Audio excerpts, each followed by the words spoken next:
it's the month of October, which means, which ironically, it means, no, don't start that Christmas stuff with me. It's Halloween. And it kind of pushes back what I was originally going to do. I was originally going to review one of my favorite movies. Just to say the one I'm going to talk about is not a favorite of mine. I enjoyed every Halloween. It was made early 2000s. It was made early 2000s by a director named Kyle Newman, who's responsible for that old boy movie where it's about, I think, Star Wars fanboys or something, and it stars Keely Cuoco, Brucey from Longest Yard, and that movie, Chuck and Larry, etc., and a bunch of other people. Judge Reinhold from Fast Times at Ridgemont High, Keely Cuoco from Big Bang Theory, The Ringer, etc., and of course, starring the main lead is the guy from Connor, Tim Allen's brother in Zoom, or as early '90s kids know, the kid from Airbud, Part 1 and 2. And well, it's a movie called The Hollow, and no, it's not the sci-fi one. It was a made-for-TV movie based on the made-for-TV movies set in 2004, of course, because that's when it came out. It's basically a modern day retelling of Washington Irving's classic Legend of Sleepy Hollow. You know the story. Scrawny, thin, real, lankety,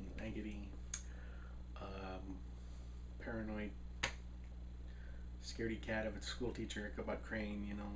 Rides in town. Everyone thinks he's weird, but he starts vying for the affections of the heiress of the town, Katrina Van Tassel, and competing for affection with the brutish Brom Bones, who basically gets rid of him via telling of the ghost story legend of Steve, the legend of the Hessian who takes heads, and the guy disappears, and no one knows what happened to him. Some say it was a trick by Brom Bones himself, so he can get him out of the way and end up with Katrina. Some say it was the actual Hessian himself that Brom made basically a deal with the devil to take him away. Others say he escaped and ended up changing his name, marrying a wealthy woman with a bunch of kids, and still that story is told today.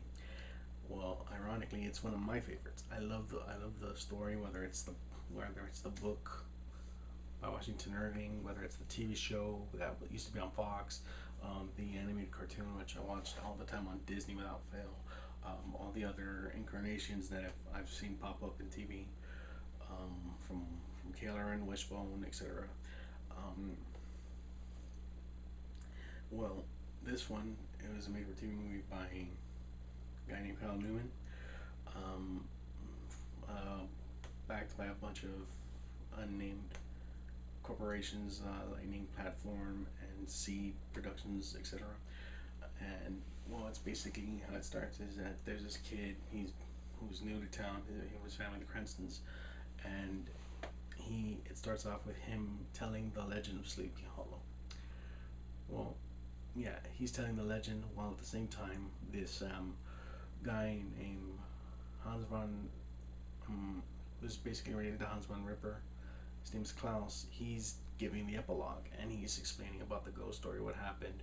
And as he's walking to the graveyard, and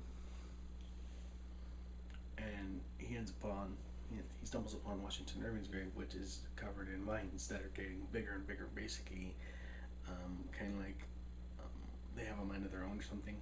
And they're pulsating like veins from blood vessels from a heart. And what happens is he freaks out and starts chopping at him, and then we're right then and there we're introduced to Ian, who's at a cottage basically telling the story of the best legend ever known, Legend of Sleepy Hollow, and he's doing a pretty good job. You know, he's acting out every inch of the characters, etc.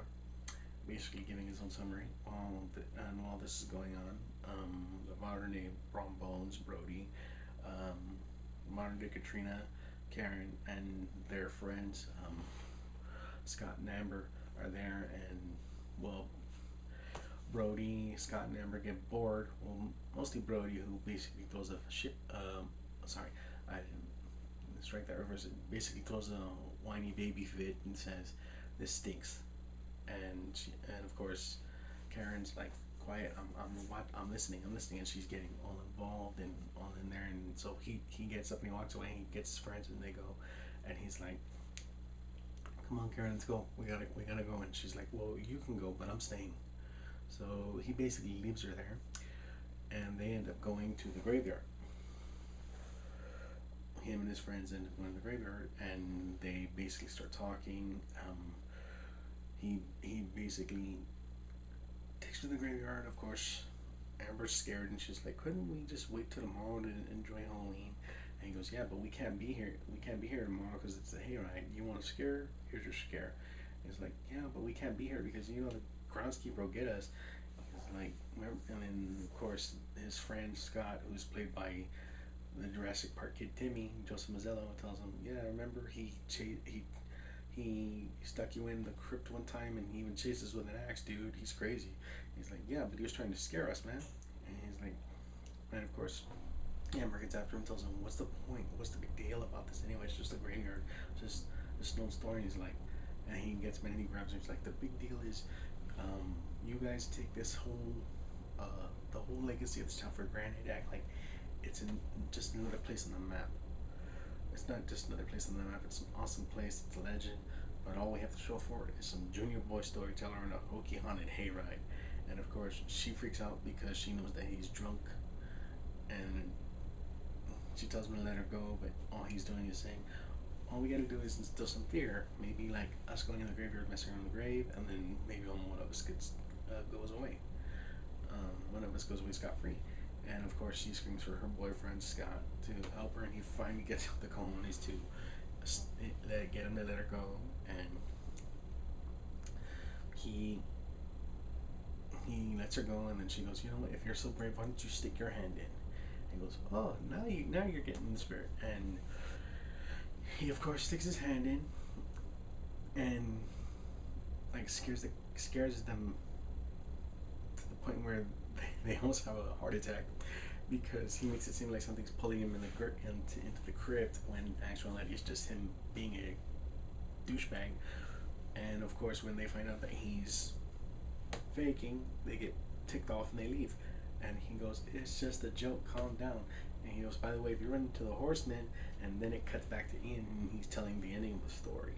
And during the ending, of course, his mom congratulates him. He asks for his dad, but of course the dad don't want to be there because it's not his thing. And I love how the dynamic is with them, that it's pretty good. You know, you could sense the tension in the characters and stuff.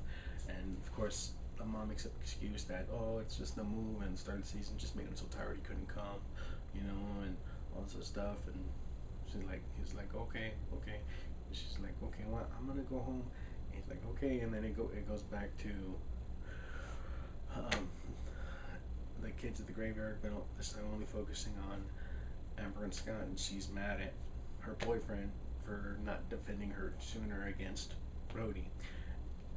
And he basically apologizes and explains that the guy takes the legend seriously. And then he like motions for her, like, "Is it true that women get turned on when they're scared?" And she's like, "Well, maybe we do." And so basically motioning for him to like start some loving or whatever. And right when they're about to, they hear a noise coming from the shed of Hans von Ripper.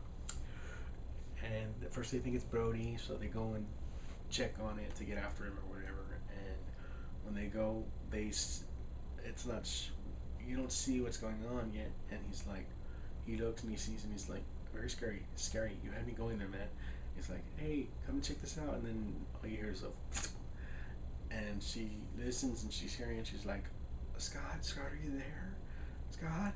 And then suddenly all you hear is like big stomping boots coming from the cabin, and Sword being like just like walking, and then she's like freaking out, like she's running backwards, falls back, and she's scooting back, and she's like screaming and freaking out, and she suddenly screams, and you just see a big flailing pumpkin going for her face, and it cuts, and then it goes back to Ian and Karen, the modern day versions of Katrina and Ichabod, and he's basically saying, "Are you sure this is?" She's like basically praising him for, his efforts at storytelling. That he's pretty good, and he's basically worried because he's new in town and he's basically hitting on the town hero's main squeeze, and he doesn't want to get hurt. And she tells him flat out that that guy's not her type. He's too childish. That she wants somebody that's more into her as a person, whether more than just her physical appearance. And she basically touches him, she caresses his leg, which kind of revs him up because you can hear the engine just start going, and he's like, maybe we can go out for coffee sometime, go on a date, get to know each other. And as soon as she's about to, just as she can answer, they're about to cause an accident by running into Klaus von Ripper, and they're able to stop, and they freak out. They're like, oh my god, is he okay? Did I hurt him? It's like, and then he looks in on them, and he's like, just looking at him, staring at him, freaking him out. And he's like, are you okay? And he's like, well, I'm doing all well as can be expected, which I don't suppose is all that good. He's like, what are you doing in the road? I could have hurt you. And he's like, I was listening, teacher. I was listening. He's like, what are you talking about? He's like, and then of course, when he says that, she's like, he's just all drunk off his head. Let's just leave him here. He's fine. And he's like, quiet. Listen. Like, something out there. And like, at first you think like he has this keen sense to where it's like, it's implied that he can sense the spirits, and supposedly he's sensing the horsemen, and he's hearing what sounds like hooves or something. So they get out and they're listening to, and then suddenly Ian's tapped on the shoulder by Brody, and he's makes him basically jump out of fright, and he's like, "Are you all right, man? You look like you've seen a ghost." And then Klaus looks at him and goes, you've been up in the graveyard, haven't you? You're not supposed to be up there. Not tonight, not ever. And he's like, relax, we didn't break any tombstones or mess with your stuff. Okay? We're just messing around trying to get a scare. And he's like, yeah, but it's forbidden, even around this time of year, you know that. And of course, he's basically trying to woo Karen, but she is not interested. She wants Ian.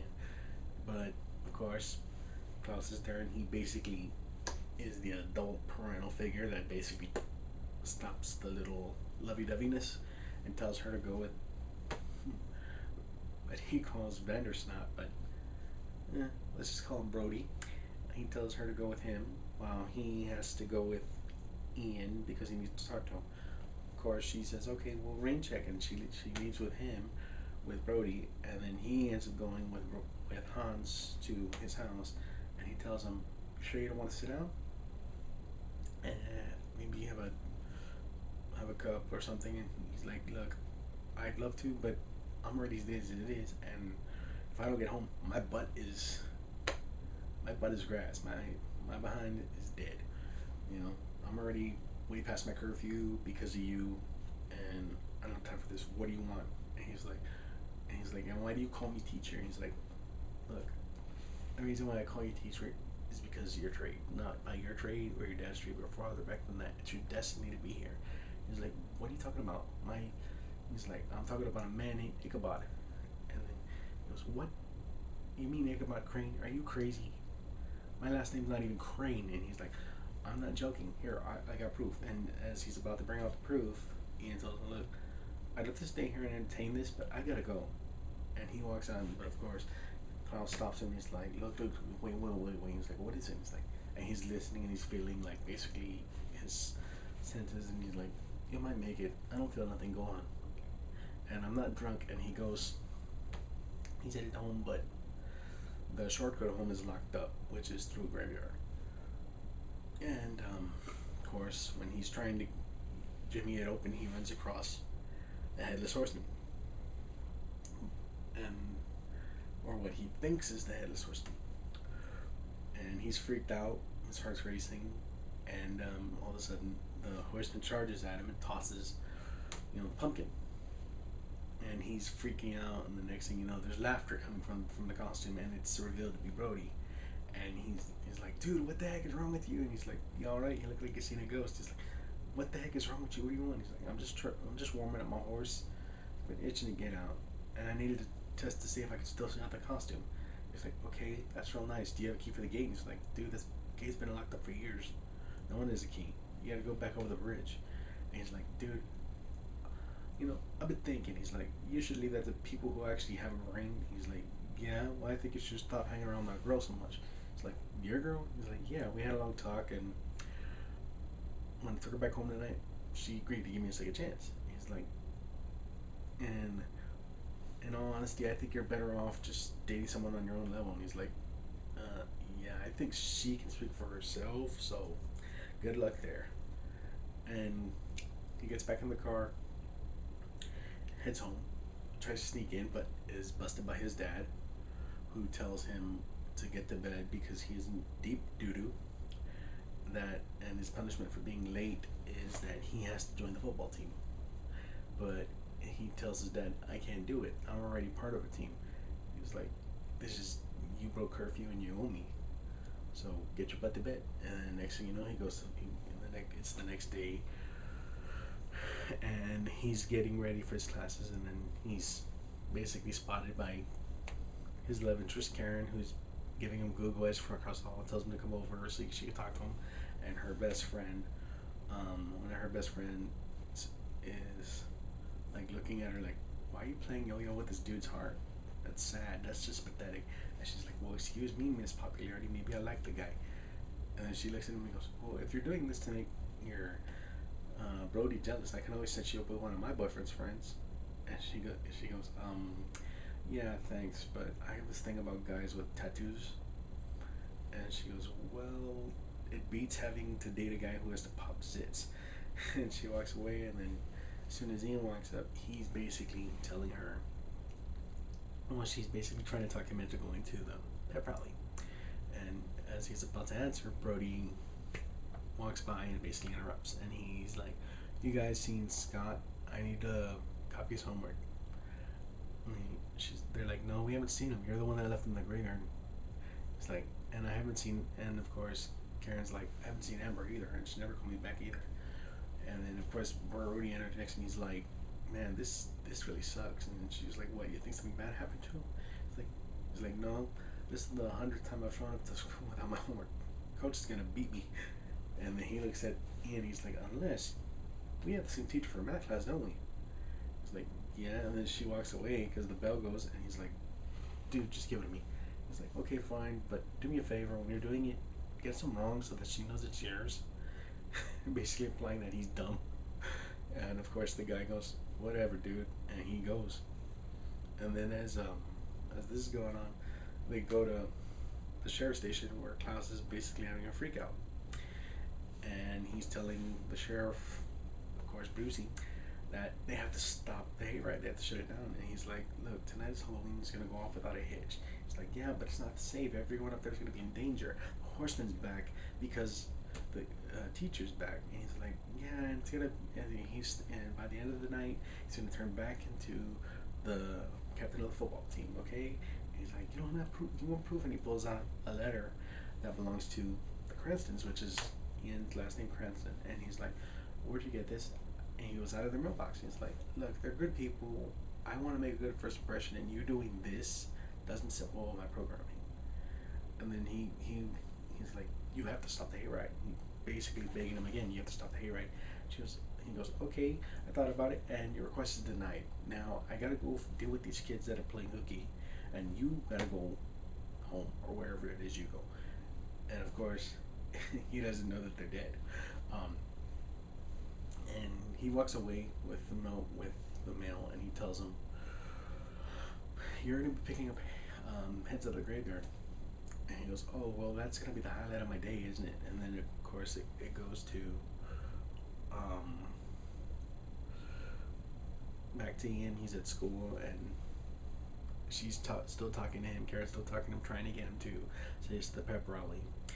Well, as that's going on, he gets run across the drama teacher, who basically begs Ian, thanks him, applauds him for his performance in the previous night, and she asks him if he's willing to take over the role of the gravedigger for the haunted hayride, which is basically like the person who introduces all the creepies and crawlies and monsters throughout the ride. And he tells her, "Well, isn't that Scott's job?" And he's like, "Yeah, but he never showed up to pick up his costume, and I know what a good study you are." And he's like, "Yeah, but there's this like John Carpenter marathon on TV today, and I really wanted to watch it." And she's like, "Well, can't you tape it? I need help, please." And then of course his new girlfriend talks him into saying yes. And then she looks at both of them, and he goes, "Be sure." She goes, "Be sure to invite me to the wedding." And she remarks, "Yeah, there's no wedding, just a lot of physical intimacy," which makes her blush, and she walks away. And then after that, they agree to meet up for coffee finally. And then like after practice, but during that whole scene, well, the dad is in the locker room, basically giving a pep talk to his charges, his teammates, or whatever you want to call them, his players. After he does that, he tells Brody, "Go get Ian." Of course, Ian is in his practice, which is fencing, sword fighting, fancy sword fighting, and he's doing pretty good, even though he's doing moves that are not permitted. Like flipping the opponent, using the. Of course, he did it because the coach told him to. You use your opponent's momentum to your own advantage. Counteract the move or whatever, and that's what he did. But he did an illegal move, and he's like, "If you got busted doing that, you would be disqualified. But I do applaud your effort." And he tells him, "You need to take a break." And of course, that meant go with Brody, so because Dad needed something. And of course, as soon as he gets there, Dad tells his charges to get on the field, and then after that, he berates his son. He basically telling him, "Look, I don't care what you do with your spare time. You want to be a nerd, you want to read comics, watch horror flicks, fine. But when you're here, I want you on the football field. You're on JV football." And then he's like, "No, I'm already part of a team. I'm in fencing." He's like, "Look, you need to stop acting like an idiot and grow up. No more fencing. You're on football." And that's what I say. What I say goes. And as long as you live under my roof, live under my rules. And he's like, "Well, maybe I need to find a new place to live, don't I?" And then he remarks, "Okay, well, you can think about that." And of course, they part ways, and he feels like, okay, I said something stupid, and tries to apologize to his son, but his son's already out the door.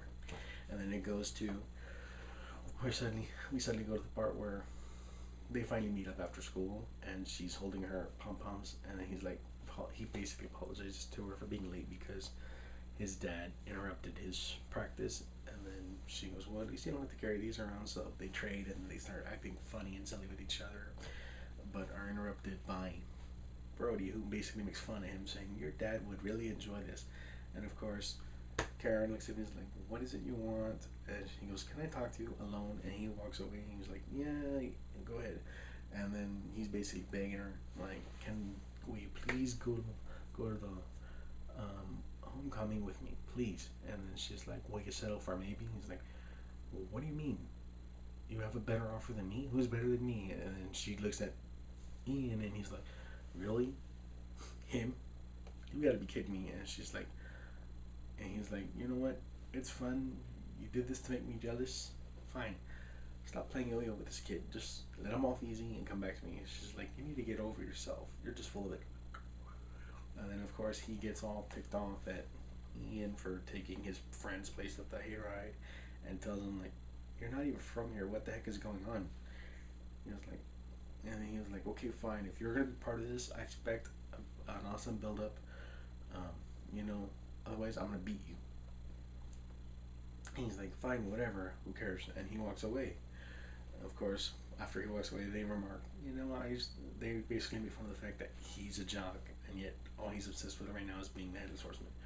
And then he finally goes home and he talks to his mom and about the fact that the dad basically wants to make him his clone. But the mom remarks, yeah, he's a little tough, but he loves you. It's just his weird way of showing it. And then he informs her, like, I'm in the grocery hayride, and he tells her what it's about. Basically, yeah, it's this hayride thing for Halloween that his school does every year, and he's one of the main people. So she goes, but she agrees to go, but he asks her before she does, like after she does that, if she could tape the John Carpenter thing on TV for him and make sure the dad doesn't mess with it. And of course, they go to the event, and during the event, he's in character, and he's introducing all these monsters and ghouls that supposedly exist in Sleepy Hollow, and you know, making it creepy, and he's doing a good job. And then, like at the end of it, of course, they meet up with their fake headless horseman played by Brody, who does a very interesting job, so much so that he actually scares the kids and makes them cry. And then of course Karen goes and she beats him, and he's like, why are you hitting me for? He's like, because you were gonna scare these kids to death. And he's like, well, that's what they're here for. Besides, what's wrong with people being scared? And she basically calls him a jerk and walks away. And of course, when they get back, the mom hugs him, leaves, so she can go out with the dad with trick or treating. And when she gets home, of course, they have their little during back and forth trick or treating. They have their little tidbit about he wants to watch football, she wants to do the thing for her son, but blaming and getting after him because like he wants to watch football, and she's like, you didn't go to either of his things. The least you can do is let me tape his program. So she ends up doing it, and then it goes back to the thing, and then at the hayride, they are greeted with a historian who's basically very moody because they're in an area that has a bunch of very delicate artifacts that have been there for centuries, I guess. Well, she's just there to make sure nobody damages anything. And then, right when they're about to take off, Klaus shows up and he tells them, "Look, you can't go up there. You can't go up there." And he's like, "Well, why? Why?" He's like, "Because the vines are growing. The vines are growing, and the horseman's coming." He's like, "I read the book. There's nothing about vines in the book." And he's like, "Not everything has got to be in the book." And of course, they call Brucey, and Brucey goes and he agrees to help him get the people out of there, but of course he's lying, so he's just taking them the other way. And during all this, they tell him, you got to do a good job, Ian, because this lady's hard to please. And of course, when he gets there and he's doing the introduction, she's complaining about the hay smelling weird. So he says, "Okay, when we get back, I'll talk to the organizers and we'll deal with it." And she's like, "Okay." And then they start to go through hayride and doing the usual bit. And during all this, two other people come on their date, which is the friend that basically made fun of Ian for being too young, and her adult boyfriend. Hello, Chris Hansen. And of course, they missed the ride, and there's not one until next year. So she gets upset, and she tells him, "Why don't we go out in the graveyard and do our own thing?" And he's like, "Why don't we just go home and rent some scary movies and read some and have some fun of our own?" And she's like, "You're just chicken. Come on, we'll have some fun in the graveyard." And he's like, "Fine, whatever." And then of course they go, and during all this, they come back to the sheriff and Klaus, and he's like upset. He's like, "We need to go back up there and help those kids." And he's like, "Yeah, right. There's nothing gonna happen." He's like, "Yeah. There's gonna be tons of fun happening with my head rolling." And of course, they run across the sheriff, the Brody, who they think is Brody, and he gets out. The sheriff gets out, and he's like, "Shouldn't you be up in the woods for the people because they're gonna be disappointed if they don't meet the headless horseman." And of course, Hans is there like, "You need to get back in the car right now," but he's not listening, and he ends up being decapitated. And of course, Hans is stuck in there because the guy has the keys, and he's just screaming, "Help! Help! Help me!" And then it goes back to, of course, the two people that didn't get to make it on the thing, and they're making out, and he's trying to get her to get a little more kinky, but she's cold, so she's complaining, and he's like, "Well, you want to go home?" And she ends up going into the shed where they do their kinkiness, and there's some like Friday the 13th says, those that do it lose it, because during that time they're making out, and when she's about to be very very happy, it's stopped abruptly because someone loses the head, and she freaks out, and it goes back to the parents, and they're talking, and like he's finally warming up to his son, and he's talking with a wife, and he's like, "Honestly, I never liked these shows," and she's like, "What do you mean? You used to take me to these all the time." And he's like, "Yeah, well, someone told me that girls get turned on when they're scared." And she's like, "Well, they weren't wrong." And they started making out and handing out candy, and like after they're just being husband and wife and stuff. And then it goes back to the hayride, and of course when they get to the end, about to introduce Headless Horseman for the last time of the night, they're interrupted by the girl Erica. She's covered in blood, and she's screaming, "You gotta help me! You gotta help me! He's gonna kill us all! He's gonna kill us all!" And he's like, "Who's gonna kill you?" He's like, "The Headless Horseman!" And he's like, "There's no such thing as a Headless Horseman." And he's like, "Then what the heck is that?" And of course she starts running, and of course Ian looks, and he knows it's the real thing, and he's freaking out. Everyone else thinks it's part of the show, and she doesn't get very far. She ends up losing her head too, and everyone thinks it's part of the show, so they're applauding and like, "Ooh, tis tis tis tis." And then next thing you know, Ian jumps off, and he's like, "You gotta go. We gotta get these people out of here." And he's like, "But we're supposed to wait for the horseman to pop up right here." And of course Brody shows up, and he does his thing, and everyone's like, "Okay, why are there two of you?" And of course he looks at the real Headless Horseman. He's like, "Who the heck is this guy trying to upstage me?" And he goes after him. He's like, "Brody, don't." And they end up fighting, and he gets dropped on the floor next to the body. He's like, "Man, that looks real." And he looks real close. He's like, "Oh God, that is real." And he jumps back on the horse and ends up running away from the real Headless Horseman and makes it across the bridge and starts like getting all hyped up and like, "Yeah, I beat you, you wimp, you weakening, blah blah blah blah." And then he ends up hearing Klaus, screaming for help, so he goes to help him, but he's a little skittish because Brucey's right there dead, and he's like, don't pay attention to him, you can't help him. And he's like, "But there's a dead body here." He's like, "Dude, have the courage, grab the keys and let me out of here, come on." And of course he does, and he's like, "I need your help, go on." He's like, No, I'm going back to the safe side of the bridge." He's like, "Look, your girl's out there, everyone's out there, they're in danger, we need to help them." He's like, "Yeah, but she already made her choice, she chose the guy, Junior." He's like, "Look, we're part of another story. You either want to be known as the coward or the hero." It's like, "Okay, I'm in." And of course they go get a weapon to help fight. While that's going on, everyone else is being chased by the horseman, but Ian rams the gate to let them out, to free them. And of course Karen doesn't want to go, she wants to stay with him, so they're escaping the horseman, they're evading him, and he hides her in the shed where her friend's boyfriend was decapitated. And while she's hiding in the shed, there's a bunch of heads there, like it's kind of like Friday the 13th, that scene where the mom's head's there. It's like that, but with a bunch of them, and she's freaking out. And then he's evading, and right when evading the horseman, and right as he's evading the horseman, that's when Brody and Hans show up, and they help her open the door and let her out of the cabin, help Karen get out of the cabin. And then after they help her get out, Hans takes off, and he's like, "Okay, you guys go to the bridge as fast as you can." He's like, "You're not coming with us?" He's like, "No, I'm gonna go help the teacher."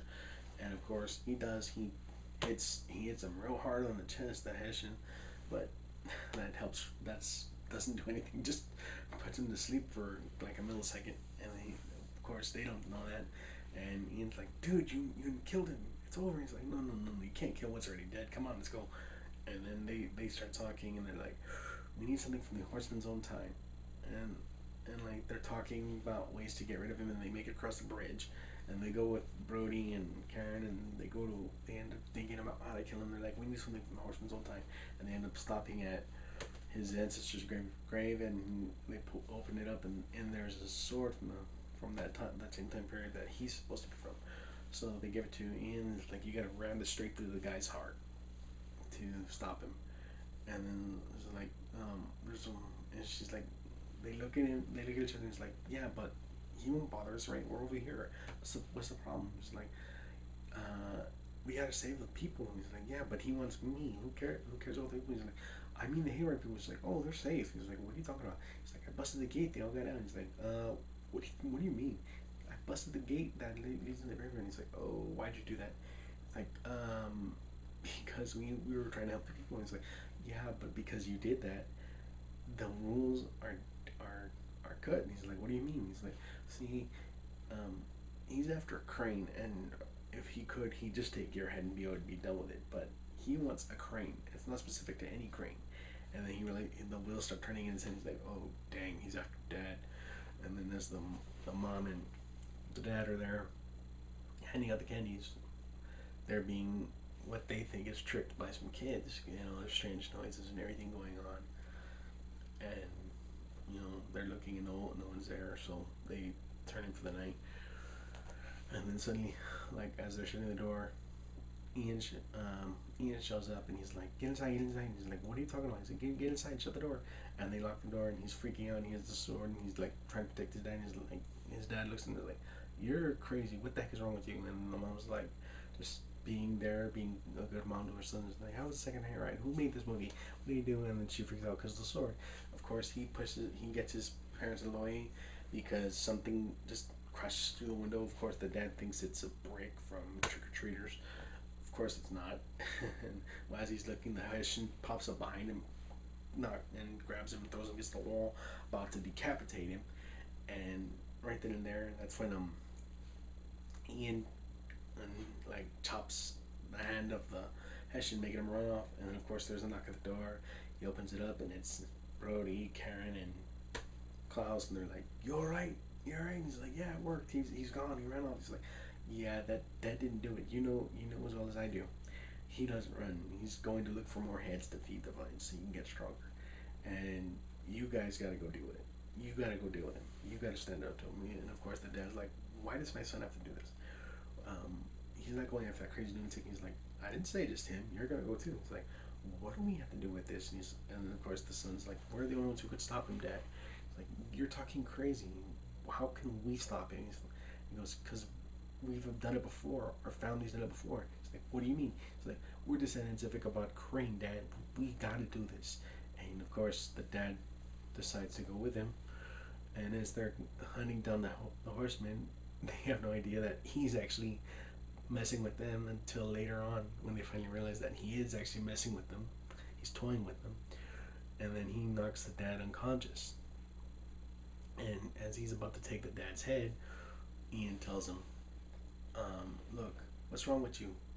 You're gonna take the head of a guy when he's knocked out. If you want a head so bad, come and take mine, you idiot. Come on." And he basically starts this cat and mouse chase between him and the horseman, just like Ichabod and the horseman back in the day. And of course, he makes it across the bridge, and he starts mocking the horseman. He makes fun of him, and he tells him, "Oh, we beat you. The Cranes beat you again. You wimp, you sissy, blah blah blah blah blah." And as he's mocking and gloating that he won, he hears like weird sounds from behind him, and ends up it's the horseman, and they start fighting. And of course, Klaus is there and he's cheering him on. He's like, "Come on, drive it through his heart, get him, teacher, get him." And of course, he gets him. He shoves it through the Hessian's heart, but it does nothing. And the Hessian just pulls it out and throws it, and then goes after Ian again. Of course, Klaus tosses him a branch or something and tells him the bridge. And of course, when he has it like that, he has the branch like that. He does the same move that he did in his school, where he flipped over the person. He flips him over the bridge, and of course, the horseman just catches on fire like kindling, like that, like flash paper. And you just hear him screaming in agony, and he just like plops. You know, like, of course, everyone thinks he's dead, and of course, they all get together, and you know, the dad's alive, he's fine, and of course, everyone's worried, like, and they're like, "You all right, sir?" And he's like, "Yeah, I took a lot worse than I played ball. You had to be tough as nails." And like, "Yeah," and of course, that's them bonding and having a good time. And he takes off with his mom, with the husband takes off with the mom, and of course, Brody goes over to them, and of course, he starts talking to Man Ripper and tells him, "You remember our deal, right?" He's like, "Yeah, you're a hero. Don't worry. That's how it's gonna be written." He's like, "Okay," and he takes off. And then, of course, Von Ripper goes over to Ian and Karen and basically remarks to them that if they're gonna end up together and have kids, and he's like, "Well, I was just gonna ask her to, I was gonna ask her to homecoming first." And he's like, "Yeah, but I'm talking about in the future, because if you are, you gotta promise me something." And then she remarks, "What's that?" He goes, "If you two have kids, they gotta take your last name, man. Otherwise, you're gonna have to hyphenate, because I'm not going through this again. Is that a deal?"